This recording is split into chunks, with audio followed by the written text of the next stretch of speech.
بسم اللہ الرحمن الرحیم الحمد للہ رب العالمین والصلاة والسلام علی سید المرسلین وعلی آلہ واصحابہ اجمعین اما بعد فقد قال النبی صلی اللہ علیہ وسلم قم فصل فإنک لم تصل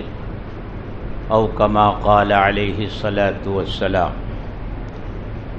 محترم بزرگوں اور دوستوں، کل جب تراویح کی نماز کے بعد میں مسجد سے باہر نکل رہا تھا تو ایک صاحب نے تعدیل ارکان کا مسئلہ پوچھا۔ تعدیل ارکان کا نام تو انہوں نے نہیں لیا، انہوں نے سیدھے سیدھے لفظوں میں یہ پوچھا کہ اگر امام رکوع اور سجدہ اطمینان سے نہ کرے اور مصلی رکوع اور سجدہ اطمینان سے کرے تو کیا مقتدی کی نماز ہو جائے گی؟ تو باہر کھڑے کھڑے میں نے ان کو جو مناسب سمجھا جواب دے دیا، لیکن پھر دل میں بات آئی کہ انہوں نے یہ مسئلہ آخر پوچھا کیوں، پوچھنے کی وجہ کیا ہوئی؟ تو آج میں نے تراویح کی نماز میں اپنے دونوں اماموں کو دیکھا، رکوع کرتے ہوئے، سجدہ کرتے ہوئے، قومہ کرتے ہوئے، جلسہ کرتے ہوئے، تو میں نے یہ ضرورت محسوس کی کہ تعدیل ارکان کا مسئلہ ہم لوگوں کے سامنے واضح طور سے آ جانا چاہیے۔ تعدیل ارکان کا مطلب یہ ہوتا ہے کہ نماز کے ہر رکن کو اطمینان کے ساتھ ادا کیا جائے، اور اس میں خاص طور سے 4 باتیں آتی ہیں۔ رکوع اطمینان سے ہو، سجدہ اطمینان سے ہو، رکوع کے بعد جب کھڑے ہوتے ہیں جسے قومہ کہتے ہیں، قومہ اطمینان سے ہو، اور ایک سجدے سے اٹھ کر جب بیٹھتے ہیں جس کو جلسہ کہتے ہیں، اس میں اطمینان ہو۔ تعدیل ارکان کا لفظ جب بولا جاتا ہے تو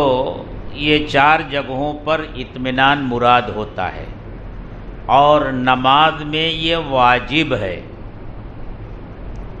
رکوع میں، سجدے میں، قومے میں اور جلسے میں تعدیل واجب ہے۔ تعدیل کا مطلب ہوتا ہے کہ آدمی جب رکوع سے کھڑا ہو تو کم سے کم ایک تسبیح کی مقدار کھڑا ہو، جب رکوع میں جائے تو رکوع میں کم سے کم ایک تسبیح کی مقدار ٹھہرے، سجدے میں جائے تو کم سے کم ایک تسبیح کی مقدار سجدے میں پیشانی زمین پر رکھے رہے، اور دونوں سجدوں کے درمیان جو بیٹھک ہوتی ہے جسے جلسہ کہا جاتا ہے وہ بھی اتنی مقدار ہونی چاہیے، ایک تسبیح کی مقدار۔ تسبیح سے مراد کہ جتنی دیر میں سبحان اللہ کہہ سکتے ہیں اتنی دیر، یہ بیٹھنا اور ٹھہرنا یہ واجب ہے نماز میں۔ اب اس کو میں آپ کو مثال سے سمجھاؤں۔ مثلا سجدہ ہے، اس میں آدمی جب پیشانی زمین پر رکھتا ہے اور تسبیح پڑھتا ہے تو اس میں 3 چیزیں آتی ہیں، ایک فرض، ایک واجب، ایک سنت۔ جب نمازی نے پیشانی زمین پر رکھ دی،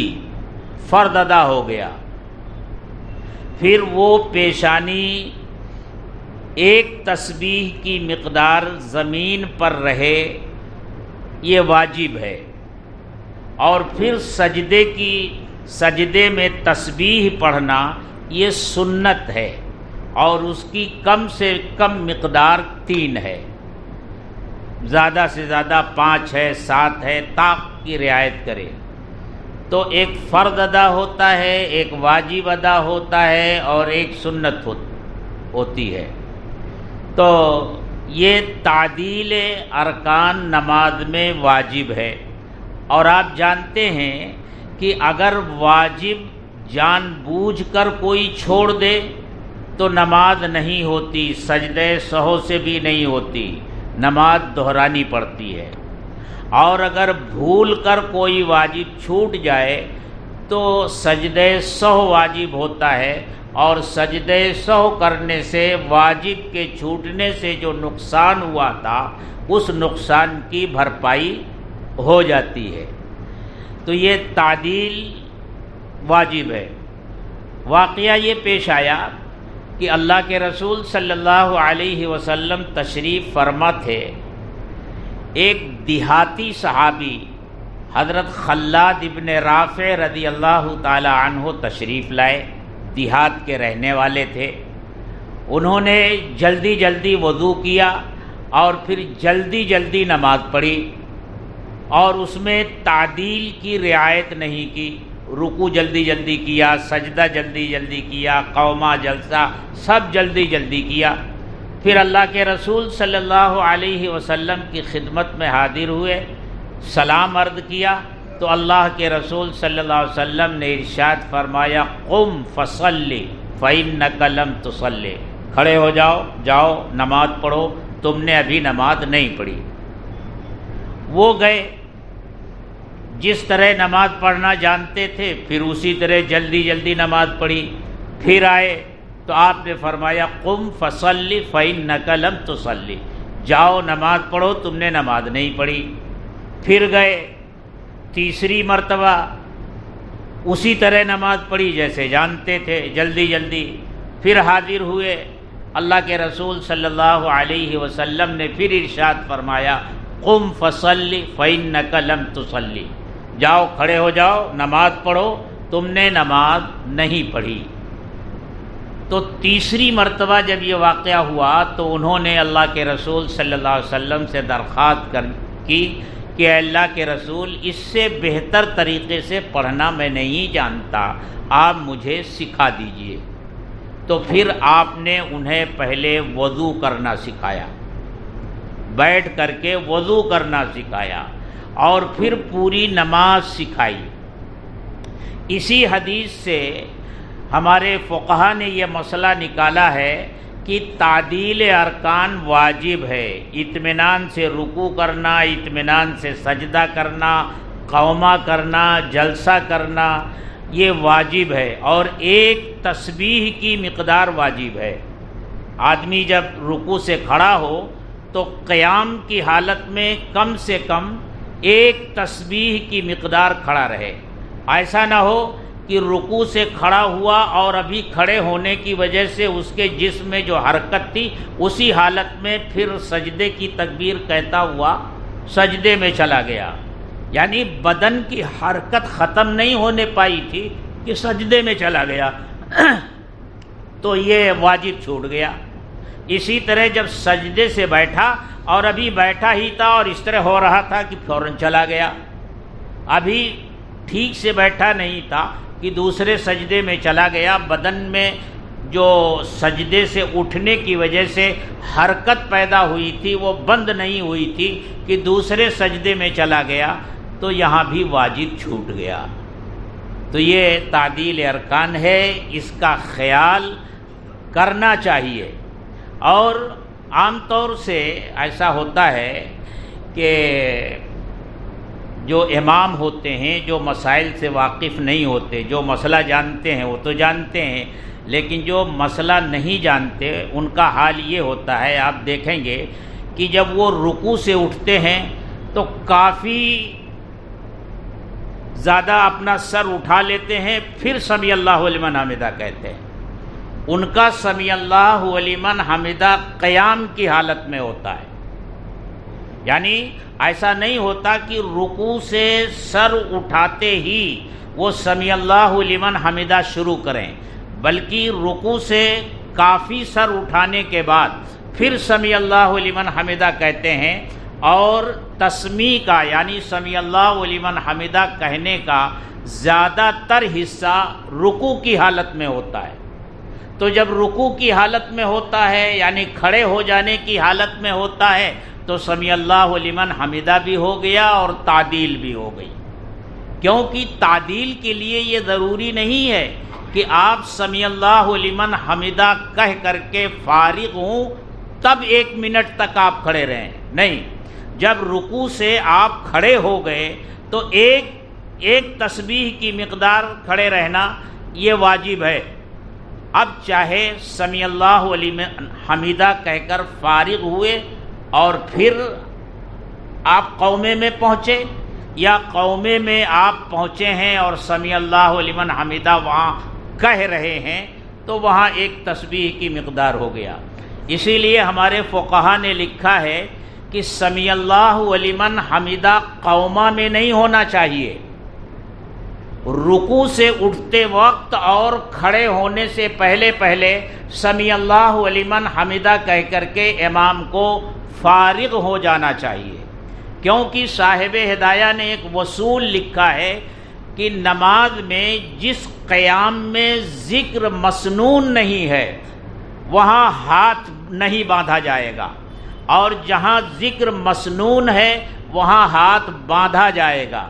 تو دیکھیے جب ہم قیام کرتے ہیں تو چونکہ اس میں ہم قرآن پڑھتے ہیں اس لیے ہاتھ باندھتے ہیں، قومہ میں ہاتھ نہیں باندھتے، ہاتھ کھلا رکھتے ہیں، اس کا مطلب قومہ میں کوئی ذکر مسنون نہیں ہے۔ امام سمیع اللہ لمن حمدہ سے قومہ میں پہنچنے سے پہلے فارغ ہو جائے، اور اسی طرح مقتدی بھی ربنا لک الحمد قومہ میں پہنچنے سے پہلے فارغ ہو جائے۔ اسی طرح جلسے میں تو کوئی ذکر مسنون ہے نہیں، فرد نمازوں کا جو جلسہ ہوتا ہے اس میں کوئی ذکر مسنون نہیں ہے، تو اس کا خیال رکھنا چاہیے، کیونکہ تراویح کے لیے تو یہ مشہور ہو گیا ہے وہ کامیاب امام ہے جو جتنے کم وقت میں تراویح پڑھا دے، چاہے تراویح کے واجبات بھی، نماز کے واجبات بھی چھوڑ دے، سنن اور مستحبات کی بات تو جانے دیجئے، اصل معیار یہ سمجھ لیا گیا ہے کہ کتنی دیر میں تراویح ہوئی، بس جو کم سے کم وقت میں امام تراویح پڑھائے وہ کامیاب سمجھا جاتا ہے۔ تو میری سمجھ میں بات آئی، انہوں نے جب یہ مسئلہ پوچھا تھا تو میں نے آج غور کیا تو میں نے یہ ضرورت محسوس کی کہ ضرورت ہے اس بات کی کہ یہ مسئلہ بیان کیا جائے۔ اب جب یہ بات آ ہی گئی ہے تو اسی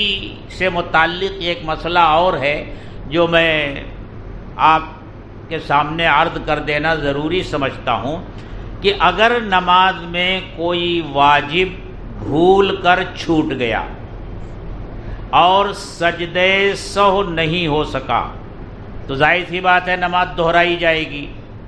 تو جب نماز دہرائی جانے لگے ایسی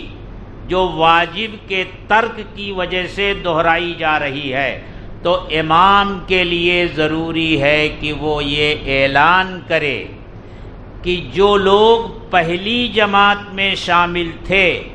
وہی لوگ دوسری جماعت میں بھی شامل ہوں، جو نئے لوگ آئے ہیں وہ اس دوسری جماعت میں شامل نہ ہوں، اگر وہ شامل ہوں گے تو ان کی نماز نہیں ہوگی۔ عام طور سے ایسا ہوتا ہے کہ جب کسی واجب کے ترک کی وجہ سے نماز لوٹائی جاتی ہے اور آدمی بعد میں آیا ہے اس کی جماعت چھوٹ گئی ہے، بڑا خوش ہوتا ہے کہ چلو کم سے کم مجھ کو جماعت سے نماز مل گئی۔ نہیں، اس جماعت میں شامل نہیں ہونا ہے، کیونکہ یہ جو جماعت ہو رہی ہے اصل نماز تو ادا ہو چکی ہے، فرائض ادا ہو چکے ہیں، واجب کے چھوٹنے سے نماز میں جو نقصان پیدا ہوا ہے اس نقصان کی بھرپائی اور تلافی کے لیے یہ دوبارہ جماعت ہو رہی ہے، اصل نماز ہو چکی ہے۔ اس لیے جن لوگوں نے ابھی اصل نماز نہیں پڑھی ہے وہ اس جماعت میں شریک نہ ہوں۔ ہاں، اگر کسی فرض کے چھوٹنے کی وجہ سے نماز دہرائی جا رہی ہے تو بلا شک وہ حضرات بھی دوسری جماعت میں شریک ہو سکتے ہیں۔ سجدہ سہو کی حیثیت بل یہی ہے جس طرح حج میں کوئی جنایت ہو جاتی ہے تو دم واجب ہوتا ہے، اس دم کی وجہ سے حج میں آنے والا نقصان پورا ہوتا ہے، اسی طرح نماز میں واجب کے چھوٹنے سے جو سجدہ سہو ہوتا ہے وہ تلافی کرتا ہے، سجدہ سہو نہیں کیا گیا تو نماز کا اعادہ اس کی تلافی کرتا ہے۔ یہ مسئلہ یاد رکھنے کی ضرورت ہے۔ عام طور سے ہمارے جو مساجد میں ائمہ حضرات ہیں وہ زیادہ تر حافظ ہوتے ہیں، اس لیے مسائل کی باریکیوں کو وہ جانتے نہیں، اس لیے میں نے کہا کہ اگر کسی واجب کی وجہ سے نماز کا اعادہ ہو رہا ہو تو یہ اعلان کر دینا چاہیے کہ بھائی جو لوگ پہلی جماعت میں شریک نہیں تھے وہ اس دوسری جماعت میں بھی شریک نہ ہوں۔ اللہ تعالی ہم سب کو سمجھ عطا فرمائے۔ وآخر دعوانا الحمدللہ رب العالمین، الحمدللہ رب العالمین، والصلاة والسلام علی سید المرسلین وعلی آلہ واصحابہ اجمعین۔ اے اللہ ہمارے گناہوں کو معاف فرما، ہماری خطاؤں سے درگزر فرما، اپنی مرضیات پر چلنے کی توفیق عطا فرما، نامرضیات سے ہم سب کی حفاظت فرما۔ اے اللہ تو نے یہ مبارک مہینہ ہمیں عطا کیا ہے، اے اللہ اب اس مبارک مہینے کا حق ادا کرنے کی توفیق بھی دے دیجئے۔ اے اللہ، یا اللہ، اے اللہ اس مبارک مہینے کے خیرات اور برکات سے ہم سب کو پورا فائدہ اٹھانے کی توفیق عطا فرما دیجئے۔ اے اللہ اپنا دھیان، اپنی یاد، اپنا ذکر نصیب فرما دیجئے، اپنی محبت، اپنا تعلق نصیب فرما دیجئے۔ اے اللہ جب تک اس دنیا میں زندہ رہیں اسلام کے ساتھ زندہ رہیں اور خاتمہ ایمان پر ہو۔ اے اللہ جن لوگوں نے دعاؤں کے لیے کہا ہے، لکھا ہے یا ان کا ہم پر حق ہے، اے اللہ تمام کے جائز دلی مقاصد پورے فرما، جو مقروض ہیں ان کے قرضوں کی ادائیگی کے غیب سے سامان پیدا فرما۔ اے اللہ ہماری ان دعاؤں کو محض اپنے فضل و کرم سے قبول فرما۔ ربنا تقبل منا انک انت السمیع العلیم وتب علینا انک انت التواب الرحیم، وصلی اللہ تعالی علی خیر خلقہ محمد وآلہ واصحابہ اجمعین، آمین برحمتہ۔